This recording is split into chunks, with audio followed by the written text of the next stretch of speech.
Okay guys, so welcome back. This is part 2 of the playthrough of turn 7. Okay, we've just resolved the Union event phase, which is in the previous video. So let's move on to the Union action phase. So Union action phase for the foremost counters is determined here. Roll 1d6, 1 to 4 will be a move, possibly a charge if they're in attack position number 4. 5 or 6 is a volley, an attack with a result of 1, possibly resolving the sharpshooter action as well. Okay, so we start off with attack track A, no counters there. Attack track B, we're going to roll 1d6 to find out what the 14th Connecticut does, and we get a 3, so they will move. Okay, so they advance from B3 to B4. So next turn, there's a possibility that they're going to charge. Okay, foremost counter on attack track C is the 108th New York, so 1d6. We get a 6, so they are going to resolve a volley.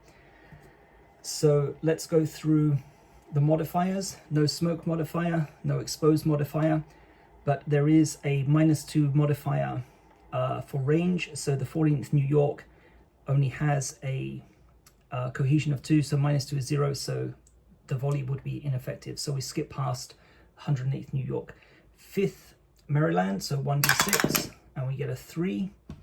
So they're going to advance from D2 to D3, okay, and there's no Union counter on attack track E. So that's all the actions for the foremost Union counters resolved. There's one other counter here, 130th Pennsylvania, and they're going to make a move, an automatic move from D1 to D2, okay? For any Union counters in rear attack positions, you do not roll 1d6. They will always try to move if they are able to. If they're not able to move, they will hold. Okay, so that resolves the Union action phase. So next is to remove exposed tokens. No exposed tokens, so we can skip past that. Union deployment phase. Turn 7 is not a deployment phase. Turn 8 will be. Confederate action phase. Okay, so we're going to roll 4d6, 4 action die. Let me just get this ready here. And then we're going to assign each die to a column and choose one of the actions available. So 46 dice, we got a 6, a 2, and 2 4s. Okay, we also have the orders token, so let me just take a look at what is available.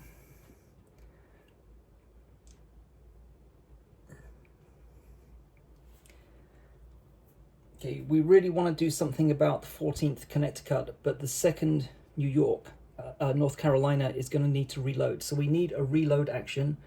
So we'll use that one. We can use oblique fire. 6 Alabama would give us the greatest chance there. So that's going to be a fire. And then, okay, let's do a boosted inspire here.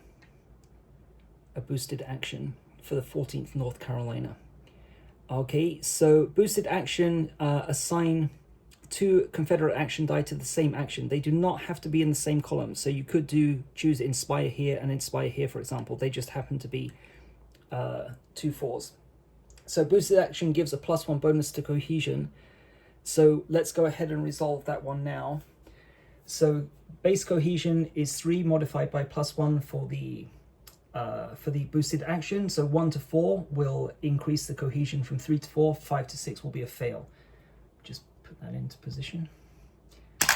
And we died again. Oh man. Okay, so yeah, wasted 2 dice again. That's twice that's happened in the game, which is not good because you've got 20 turns and only 4 action dice per turn. So it may seem like a lot in turn 1, but once you get into turn 7, you don't want to be misrolling like that.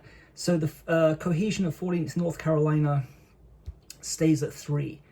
Okay, so next we're going to do a reload. So reload is automatic. There's no cohesion check. So we turn the 2nd North Carolina upright and we reduce the mini ball value from 4 down to 3. Okay, and we're now going to resolve oblique fire. Oblique fire for the 6 Alabama, so they're going to be firing at the 14th Connecticut. So let's just go through the modifiers. no smoke, +1 modifier for range, so that's from 5 to 6, -1 because it's oblique, so 1 to 5, and devastating fire does not apply for oblique fire. Okay, for exposed fire and regular fire, yes, if you roll a 1, you resolve devastating fire, but for oblique fire, devastating fire does not apply. So we're looking at 1 to 5 to inflict 1 hit on the 14th Connecticut, and we get a 4. That's great. Okay, excellent. So 14th Connecticut goes from a cohesion of 2 down to 1. Okay, that's going to more than likely prevent them from charging in the next turn. And that's the end of the Confederate action phase. So we go into the end of turn phase. There's no smoke token to remove. There are no crouch tokens to remove. So that concludes turn 7. So let me just mark that off before I forget. And then turn 8, the third wave will be arriving. Third wave is a little bit different because it comprises 4 Union regiments, and also these ones are a little bit more experienced. The 132nd Pennsylvania was still like full of recruits, but 8th Ohio, 14th Indiana, 7th West Virginia, we're starting to see the more experienced soldiers now marching onto the battlefield. So that concludes turn 7, and we'll see you in the next video.